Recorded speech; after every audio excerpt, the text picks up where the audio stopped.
নমস্কার। The power of astrology dot Sumanta ji Chowdhury আমার এই ইউটিউব চ্যানেলে আপনাদের সবাইকে স্বাগত। এখন আমি আলোচনা করব তুলা রাশি নিয়ে।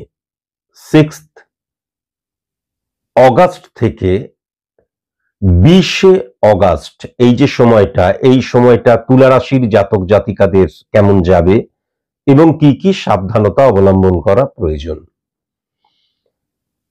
আজকের এই আলোচনাটা আমি পুরোটাই সার্বিক মতে করব। কেন সার্বিক মতে করব? তার কারণ যদি কেবল পশ্চিমবঙ্গটাই দেখা যায় তাহলে তুলা রাশির জাতক জাতিকা অন্তত কয়েক লক্ষ রয়েছে। তাহলে তাদের প্রত্যেকের date of birth, time of birth, place of birth আলাদা, সুতরাং তাদের জন্মছক আলাদা। জন্মছক যদি আলাদা হয় তাহলে জন্মছক দ্বারা pure science, pure calculation, pure ম্যাথের মধ্যে দিয়ে যে স্পট ইমপ্লিমেন্টেশন ছককে ক্রিয়েট করা হচ্ছে তাহলে সেটি আলাদা। প্রত্যেকটা মানুষ যদি আলাদা হয় তাহলে কালপুরুষ ছক বেসড অন স্পট ইমপ্লিমেন্টেশন ছক, চোখের কর্নিয়া দ্বারা যে ক্যালকুলেশন করে প্রেডিকশন করা হয় সেটা আলাদা। তাহলে আজকের আলোচনাটা আমি কখনো স্পেসিফিক ভাবে কারোর জন্য করতে পারবো না, সার্বিক মতে করতে হবে। এখন আপনারা যদি মনে করেন যে আমি স্পেসিফিক ভাবে জানতে চাই আমার সম্পর্কে, তাহলে অবশ্যই কিন্তু আপনারা কোনো অ্যাস্ট্রোলজারের কাছে যান এবং আপনার নিজের যে প্রেডিকশন সেই প্রেডিকশনটা করান। এবার আপনি যদি মনে করেন কোনো সায়েন্টিফিক অ্যাস্ট্রোলজারের কাছে যাবেন, পশ্চিমবঙ্গের প্রত্যেকটি অ্যাস্ট্রোলজার এখন বলে আমি সায়েন্টিফিক অ্যাস্ট্রোলজার। আসলে সায়েন্টিফিক অ্যাস্ট্রোলজার তিনি যিনি কিন্তু জন্মছক দ্বারা স্পট ইমপ্লিমেন্টেশন ছক ক্রিয়েট করতে পারে এবং যখন প্রেডিকশন করবেন তিনি তখন জন্মছক এবং স্পট ইমপ্লিমেন্টেশন ছককে ট্যালি করে কিন্তু তিনি প্রেডিকশন করবেন। সায়েন্টিফিক অ্যাস্ট্রোলজার কখনোই কিন্তু যদি আমার date of birth, time of birth, place of birth না থাকে তাহলে হাতটা এগিয়ে দাও তো হাত দেখা ধারা কখনো মঙ্গল, বুধ, বৃহস্পতি, শুক্র, শনি বলবে না। কেননা হাত দেখা কখনো কিন্তু অ্যাস্ট্রোলজি সাবজেক্টের মধ্যে পড়ে না। ফার্স্ট মনে রাখা প্রয়োজন আছে, হোরা পদ্ধতি কখনো অ্যাস্ট্রোলজি সাবজেক্টের মধ্যে পড়ে না। সংখ্যা তত্ত্ব দ্বারা কোনো প্রেডিকশন করা সম্ভব নয়। সংখ্যা তত্ত্ব যখন আমি প্রেডিকশন করছি তখন প্রেডিকশনের ক্ষেত্রে ভাইব্রেশন, পার্সেন্টেজ বের করার ক্ষেত্রে সংখ্যা তত্ত্ব ব্যবহার করা হয় 5%, 10%, 15%। যখন আমার date of birth, time of birth, place of birth থাকছে না তখন কিন্তু একমাত্র কালপুরুষ ছকের মধ্যে দিয়ে, কালপুরুষ ছক আর কালপুরুষ ছক দুটো কিন্তু এক নয়। কালপুরুষ ছক মানে মেষকে 1 ধরে মিনকে 12 ধরলাম, কালপুরুষ ছক। আর কালপুরুষ ছক মানে বেসড অন স্পট ইমপ্লিমেন্টেশন ছক, pure science, pure calculation, pure math, চোখের কর্নিয়া দ্বারা ক্যালকুলেশন ক্রিয়েট করে প্রেডিকশন করা হয়। সবটুকু জেনে তারপর কিন্তু কোনো সায়েন্টিফিক অ্যাস্ট্রোলজারের কাছে যাবেন।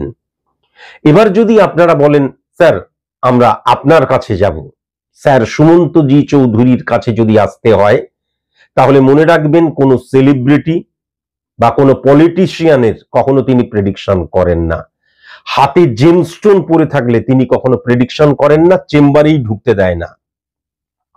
আর যারা যারা প্রচন্ড সিরিয়াস, একজন সায়েন্টিফিক অ্যাস্ট্রোলজার, প্রেডিক্টর, সমাজ সংস্কারক নয়। সুতরাং আপনার পজিটিভ সাইড নিয়ে আলোচনাই করবে না, কেননা সেগুলোকে রেকটিফাই করার প্রয়োজন হয় না, রেকটিফিকেশনের পথে হাঁটতে হয় না। আপনার নেগেটিভিটিটা কেন হচ্ছে, কিসের জন্য হচ্ছে ফাইন্ড আউট করা এবং সেটাকে শর্ট আউট করা। দরকার হলে ঘটি বাটি বিক্রি করে হলেও কিন্তু আমার নেগেটিভিটিটাকে আমি অফ করব।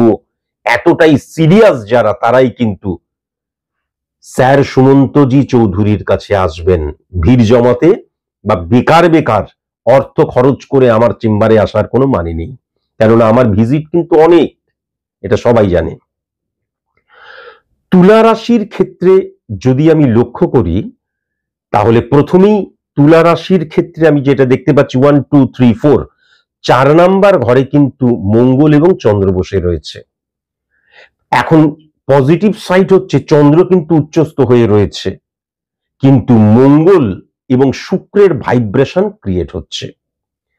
তাহলে যখনই কিন্তু চন্দ্র উচ্চস্থ হয়ে রয়েছে, তার মানে মানসিক ভাবে কিন্তু আমি অত্যন্ত পজিটিভ, এটা কিন্তু পরিষ্কার বোঝা যাচ্ছে।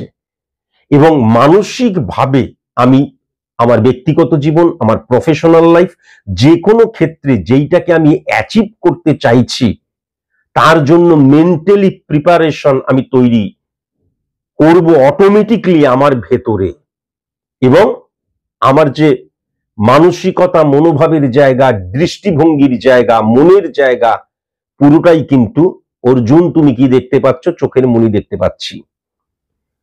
কিন্তু এখন খুব ভালো মতন 1 2 3 4 4 নম্বর ঘরে যেহেতু মঙ্গল এবং শুক্রের অবস্থান সৃষ্টি হয়েছে, তার ফলে আমি মানসিকভাবে যতটা প্রস্তুত, মানসিকভাবে যতটা দৃঢ় বা দৃঢ়তাকে আমি গড়ে তুলছি, ততটা কিন্তু ফিজিক্যাল অ্যাক্টিভিটিসের জায়গায় লক্ষ্য করা যাচ্ছে না। কেননা 4 নাম্বার ঘর দ্বারা আমি আমার জৈবিক সুখকে বুঝি, আনন্দকে বুঝি। 4 নাম্বার ঘর দ্বারা আমি আমার সফলতার জন্য কতটুকু প্রস্তুত হচ্ছি, প্রস্তুতি নিচ্ছি, সেটাকে বোঝা যায়। 4 নাম্বার ঘর দ্বারা আমার ব্যক্তিগত জীবনকে বোঝা যায়। তাহলে যখনই মঙ্গল এবং শুক্রের অবস্থান সৃষ্টি হলো, তখনই কি হয়, হঠাৎ করে ব্লকড হয়ে যাওয়া, হঠাৎ করে কিন্তু অবস্ট্রাক্ট ক্রিয়েট হওয়ার জায়গাটা লক্ষ্য করা যায়। এর ফলে কি হয়ে গেল, আমার সফলতা যেটা আমি চাইছি, সেই সফলতার জন্য যে নিজেকে তৈরি করছি, সেটা মানসিকভাবে তৈরি হতে শুরু করবে, মানসিকভাবে তৈরির উত্তরণ ঘটবে। কিন্তু physical activities very very important. যে কোনো কাজ, যে কোনো আমি কোনো কিছু চক আউট করেছি, সেটাকে যখন আমি পরিপূর্ণ করতে যাব, তখন আমার ফিজিক্যাল অ্যাক্টিভিটিস এর প্রয়োজন, তখন আমার শারীরিকভাবে আমাকে সক্ষম হওয়া প্রয়োজন, শারীরিকভাবে কর্ম করাটা প্রয়োজন। মানসিকভাবে শুয়ে শুয়ে চিন্তা করলে, শুয়ে শুয়ে কর্ম করলে সেক্ষেত্রে হবে না। এই মানসিকভাবে যে কর্মের জায়গাটা, রিফ্লেকশনটা সাডেনলি ব্লক হয়ে যাবার জায়গা লক্ষ্য করা যাচ্ছে। কেমন, এটা কিন্তু পরিষ্কার লক্ষ্য করা যাচ্ছে। এবার যদি খুব ভালো মতন 5 6 1 2 3 4 5 6 6 নাম্বার ঘরটা দেখা যায়, তাহলে 6 নাম্বার ঘরে কিন্তু বৃহস্পতি বসে রয়েছে এবং কেতুর অবস্থান লক্ষ্য করা যাচ্ছে। এখন প্রবলেম যেটা হচ্ছে, 6 নাম্বার ঘরের অধিপতি গ্রহ কিন্তু উচ্চস্থ, কিন্তু কি হয়ে যাচ্ছে, মঙ্গল শুক্রের আন্ডারে চলে আসার জন্য, ওই যে বললাম, তার যে কার্যকারিতা, আমার যে নলেজটা, আমার যে জ্ঞানটা, আমার যে দৃষ্টিভঙ্গিটা, আমার যে মানসিকতা, মনোভাবের জায়গাটা, সেটাকে আমি ইমপ্লিমেন্ট করতে পারছি না। কারণ ইমপ্লিমেন্ট করতে গেলে কিন্তু আমার ফিজিক্যাল অ্যাক্টিভিটিস মাস্ট প্রয়োজন। সেইটা কিন্তু আমি করতে পারছি না। কেন আমি করতে পারছি না, তার উত্তরটা কিন্তু এখান থেকে জানা যাবে। কেন না, আমি যেইটা আমার মনটাকে আমি তৈরি করছি সফলতার জন্য, মানসিকতা, মনোভাব, দৃষ্টিভঙ্গি সব তৈরি করছি, কিন্তু আমার ভেতরের যে নলেজ, যেইটাকে কিন্তু এক্সট্রিমলি সরি টু সে বিক্রি করতে হবে আমাকে বাইরে। কেননা পুরো বাজারে, মার্কেটে আমি কি বিক্রি হচ্ছি, আমার জ্ঞান কি বিক্রি হচ্ছে, তবেই আমি সফল হব, এটা তো মিথ্যে কথা নয়। আমার ভেতরের নলেজের প্রতি আস্থা আমার থাকবে না। ফর সাকসেস, অ্যাচিভ সাকসেস, আমার ভেতরের নলেজ ঠিক আছে, আমি অত্যন্ত কনফিডেন্ট, আমার ভেতরের নলেজ রয়েছে, কিন্তু সফল হওয়ার জন্য আমি আমার নলেজকেই কেবলমাত্র কিন্তু বিলিফ সিস্টেমের মধ্যে আনবো না, যেহেতু মন কিন্তু ফাটকা রিলেটেড জায়গায় হিট করছে। তার ফলে স্যাটিসফাই হওয়ার জন্য আমি তখন কিন্তু অন্য রুট বাঁচবো। একদম পরিষ্কার আমার ভেতরের যে জ্ঞান, সেই জ্ঞানটাকে আস্তে আস্তে বাড়িয়ে তোলা এবং সেটাকে for success, achieve success implement করা, এই যে একদম সরল একটা প্রবণতা, সরল একটা হিট করা, একদম একের পর আরেকটা, একের পর 2, 2 এর পর 3, 3 এর পর 4, এই যে কাজ করা, এটা হঠাৎ করে ব্লকড হয়ে গিয়ে আমি অকস্মাৎ আমার প্রতিবন্ধকতা থেকে নিজেকে বের করে নিয়ে আসার জন্য ভুল পথ ইমপ্লিমেন্ট করব, অ্যাপ্লাই করব এবং তাকেই আমি বিশ্বাস করব, এটাও কিন্তু লক্ষ্য করা যাচ্ছে। তার ফলে কি হবে, কেতু নেগেটিভ হয়ে যাচ্ছে। কেতু কিন্তু চন্দ্রের ঘরে বসে, চন্দ্র উচ্চস্থ, তাহলে তো স্যাটিসফাই হওয়ার কথা ছিল, কিন্তু ব্লকড হয়ে যাওয়া, এই যে মঙ্গল এবং শুক্রের মধ্যে কিন্তু চন্দ্র চলে এসছে, তার ফলে চন্দ্র কিন্তু চন্দ্রের চিন্তাধারাটাকে কেবলমাত্র সঠিক মতন মানে মানসিকভাবে আমার চিন্তাটাকে কেবলমাত্র আমি সঠিক রুটে নিয়ে যাচ্ছি, কিন্তু সেটাকে পজিটিভ ভাবে ইমপ্লিমেন্ট করতে পারবো না, সুতরাং স্যাটিসফ্যাকশনের জায়গাটাও কিন্তু আসবে না।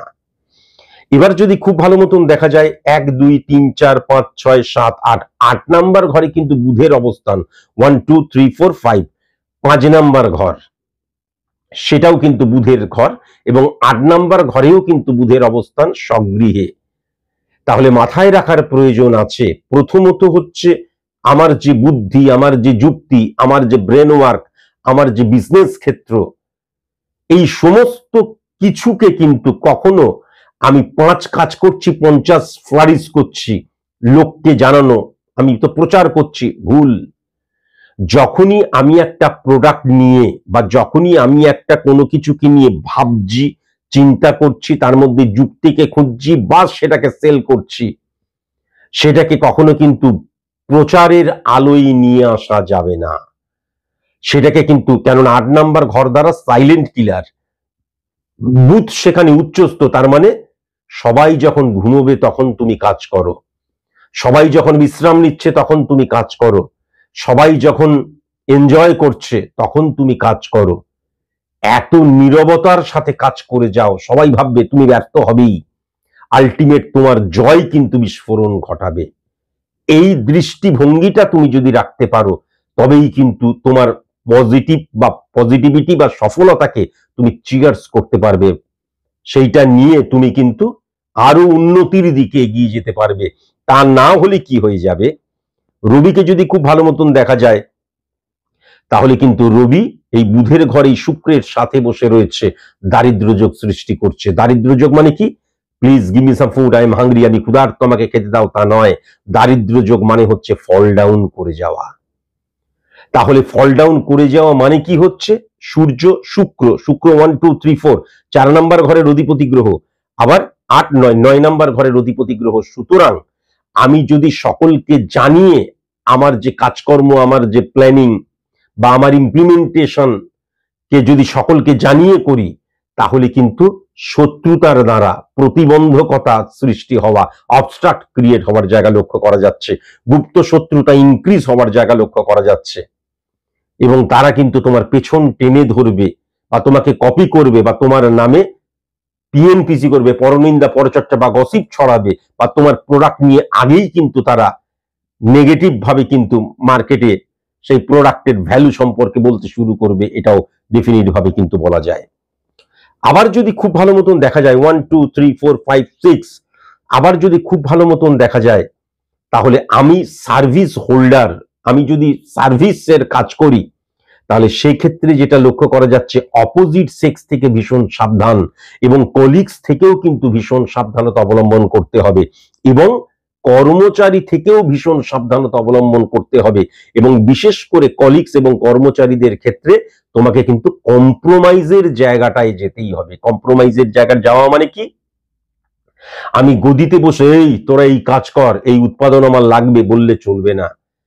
আমি তোমাদেরই একজন, এটা প্রফেশনাল এথিক্স, পরিষ্কার, এটা বিজনেসের ক্ষেত্রে, এটা সার্ভিসের ক্ষেত্রে, প্রত্যেকটা ক্ষেত্রে আমি তোমাদেরই একজন, আমিও কাজ করছি, তোমরাও কাজ করো। হ্যাঁ, ট্যাক্টফুলি হ্যান্ডেল করা, ট্যাক্টফুলি কাজটা করিয়ে নেওয়া, এটা কিন্তু করতে হবে, কিন্তু তুমি করবে না। তুলা রাশির জাতক জাতিকাদের সবচেয়ে বড় যেই কথাটা সেটা হচ্ছে কি, এই যে আমিত্বকে জাহির করা, আইডেন্টিটি ক্রাইসিস এবং কম্প্রোমাইজ না করার জায়গাটা মারাত্মকভাবে লক্ষ্য করা যাচ্ছে। আমি কিছুতেই কম্প্রোমাইজ করতে চাইবো না, আমি কিছুতেই জল হব না, আমি যে পাত্রে যাব সেই পাত্রের আকার ধারণ করব সেটা নয়, আমিত্বকে জাহির করার জায়গা এক্ষেত্রে মারাত্মকভাবে কিন্তু লক্ষ্য করা যাচ্ছে। এখান থেকেও কিন্তু ভেরি ভেরি কসাস এবং কনসাস হতে হবে। আবার যদি খুব ভালো মতন দেখা যায় তাহলে বৃহস্পতির ঘরেই কিন্তু শনি বসে রয়েছে। তাহলে মাথায় রাখার প্রয়োজন আছে আমার ভেতরের যে জ্ঞান সেইটা তখনই কিন্তু সফল হতে পারবে, বা তখনই কিন্তু আমি সেই জ্ঞানটা নিয়ে সফলতাকে অ্যাচিভ করতে পারবো, যখন সেই জ্ঞানের মধ্যে মিশে যাবে নিয়মানুবর্তিতা, সেই জ্ঞানের মধ্যে মিশে যাবে ডেডিকেশন, ডিভোশন, ডিটারমিনেশন, বাস্তব বোধ, সেই জ্ঞানটা থাকবে। হ্যাঁ, এটা মাথায় রাখার প্রয়োজন আছে। এবং আমার অনেক সময় প্রতিবন্ধকতা সৃষ্টি হতে পারে, সেই প্রতিবন্ধকতায় আমি কখনো কিন্তু দুমড়ে মুচড়ে যাব না। আমি তো বরঞ্চ স্ক্রুটিনি করব, আত্মসমালোচনা করব এবং তারপর আরো উত্তরণের পথে কিন্তু আমি যাব, তবেই কিন্তু সেটা সম্ভব। আবার যদি খুব ভালো মতন লক্ষ্য করা যায়, তাহলে কিন্তু রাহুর অবস্থান সেই শনির ঘরেই লক্ষ্য করা যাচ্ছে। তাহলে রাহু কিন্তু আবার বৃহস্পতিকেও হিট করছে। তাহলে আমি আগেই যেটা বললাম যে আমি কিন্তু নিশ্চিত হব না যে আমার জ্ঞান দ্বারাই আমি সফল হতে পারি। এই নিশ্চিত না হওয়ার পেছনে কিন্তু আমার ইলিউশন, আবেগ, ইমোশন কাজ করবে, এটাও কিন্তু পরিষ্কার লক্ষ্য করা যাচ্ছে। আবার রাহু সমসপ্তমে চন্দ্রকে যখন হিট করছে, তখন আমার মানসিকতা, মনোভাব, হ্যাঁ, আমার দৃষ্টিভঙ্গি কি হয়ে যাবে, সমস্ত কিছুই কিন্তু আমার মনে আমি যেটা ভাবছি, আমরা সবাই মনে মনে ভাবি আমি যদি করোড়পতি হতে পারতাম, অন্তত করোড়পতি হতে পারতাম, কয়েক লক্ষপতি হতে পারতাম, আমার মতন ক্যান্ডিডেটরা ভাবে। কিন্তু শুধু ভাবলেই হবে না, সেটাকে অ্যাচিভ করার জন্য কর্ম করতে হবে। কর্ম কিন্তু তোমাকে করতেই হবে। তাহলে আমি যেটা ভাববো, কর্ম করার জন্য আমি কিন্তু প্রস্তুত থাকবো না, এটাও কিন্তু লক্ষ্য করা যাচ্ছে। ভেরি ভেরি কসাস এবং কনসাস হতে হবে আমার ব্যক্তিগত জীবনে। ব্যক্তিগত জীবনে স্বামী স্ত্রীর মধ্যে ভাঙনের জায়গা, বিশেষ করে যাদের কম সময়ের জন্য বিবাহ হয়েছে তাদের ক্ষেত্রে লক্ষ্য করা যাচ্ছে। যাদের বিবাহিত জীবন একটু টালমাটাল চলছে, তাদের একদম সেপারেশন, 498 কেস ডিভোর্সের জায়গা লক্ষ্য করা যাচ্ছে। আবার যারা যারা তোমরা প্রেমজ সম্পর্কে লিপ্ত, তারা কিন্তু প্রেমটাকে ভুলভাবে ব্যাখ্যা করে কেবলমাত্র সেক্সুয়াল স্যাটিসফ্যাকশনের জায়গা লক্ষ্য করা যাচ্ছে, প্রেম ভালোবাসার উত্তরণের জায়গা লক্ষ্য কোনো মতেই করা যাচ্ছে না। প্রেমজ বিবাহের ক্ষেত্রে মারাত্মক প্রতিবন্ধকতার জায়গা লক্ষ্য করা যাচ্ছে। এবং আমি বিবাহ করব যদি দেখা যায়, এই বিবাহ করব, বিবাহ যে একটা ইনস্টিটিউশন, বিবাহটা যে ইয়ার্কি মারার জিনিস নয়।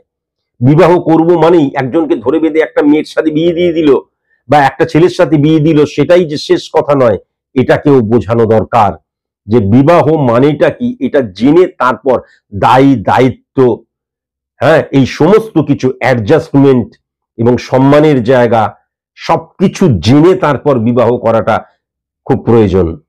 আর ছোটখাটো ব্যাপারে কিন্তু মনান্তর মতান্তর সেটা বৃহৎ আকার নেবে, এটাও কিন্তু লক্ষ্য করা যাচ্ছে। এছাড়া আমি স্টুডেন্টদের ক্ষেত্রে কিন্তু একদম পজিটিভ জায়গা লক্ষ্য করতে পারছি না। সোশ্যাল মিডিয়াতে আবার যদি 6 হাউস হিট করছে, সুতরাং ওই মোবাইল গেম এগুলো কিন্তু কি করবে, আমার কনসেন্ট্রেশনের জায়গাটা কিন্তু ডিস্টারবেন্স ক্রিয়েট করবে, হ্যাম্পার করবে।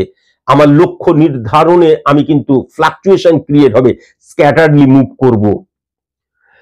বন্ধুদেরকে বেশি বিশ্বাস করতে শুরু করব, 5th এবং 11th হাউসের জায়গা লক্ষ্য করা যাচ্ছে। বন্ধুদেরকে বেশি বিশ্বাস করতে শুরু করব এবং অপোজিট সেক্সকে তৃপ্ত করার জন্য আমি waste of money, waste of feelings, waste of ইমোশনের জায়গাটাও প্রবল মাত্রায় কিন্তু লক্ষ্য করা যাচ্ছে। কখনো কোনো মতেই কিন্তু লক্ষ্মীর পূজা উত্তর দিক পূর্ব দিক করা যাবে না। পূর্ব পশ্চিম উত্তর দক্ষিণ, এই উত্তর পূর্ব কোনটাতেও কিন্তু কখনো লক্ষ্মীর পূজা করা যাবে না। ঠাকুর ঘরে কখনোই কিন্তু একাধিক ঈশ্বরের ছবি রাখা যাবে না। বসার ঘরে কখনো কিন্তু কোনো দেবদেবীর ছবি রাখা যাবে না। শয়ন কক্ষে কখনো কিন্তু কোনো হিংসাত্মক পশু বা বিকৃত আকারের কোনো দেবদেবীর ছবি রাখা যাবে না। হনুমানজির 5টা মাথা রাখা যাবে না। হ্যাঁ, কখনো শয়ন কক্ষে কিন্তু ধূপ জ্বালানো যাবে না। তারপরে রক্তিম চন্দনের ব্যবহার করা যাবে না, এটাও কিন্তু মাথায় রাখার প্রয়োজন আছে। আমি ডিটেলসে বলে মানে বোঝাবার চেষ্টা করলাম, জানি না কতটুকু বোঝাবার চেষ্টা করলাম, তবে বোঝাবার চেষ্টা করলাম। অ্যাস্ট্রোলজিটা ইয়ার্কি মারার জিনিস নয়, অ্যাস্ট্রোলজিটা মনে মনে বলে দিলাম যা পারি তাই তা নয়, পুরোটাই ক্যালকুলেশন। এবং এই ক্যালকুলেশনের মধ্যে দিয়েই কিন্তু আমাদের প্রাত্যহিক জীবন ধারণ এগিয়ে চলেছে। এবং সেই ক্যালকুলেশনটা যে যত পজিটিভ ভাবে করতে পারে এবং পজিটিভ ভাবে সেই ক্যালকুলেশনের প্রভাবকে ইমপ্লিমেন্ট করতে পারে, সে তত কিন্তু সমস্যা মুক্ত হতে পারে। আজকের মতন এইটুকুই, নমস্কার। জ্যোতিষ কোনো রঙিন চশমা নয়। হে ঈশ্বর, আমায় অমরত্ব দাও। তাই সাদা চোখে সত্যিকে দেখতে শিখুন। যুক্তিতে মুক্তি চাইলে তবেই আপনি স্বাগত বিজ্ঞান ভিত্তিক জ্যোতিষ গণনার এই অনুষ্ঠানে। স্যার সুমন্ত জি চৌধুরী।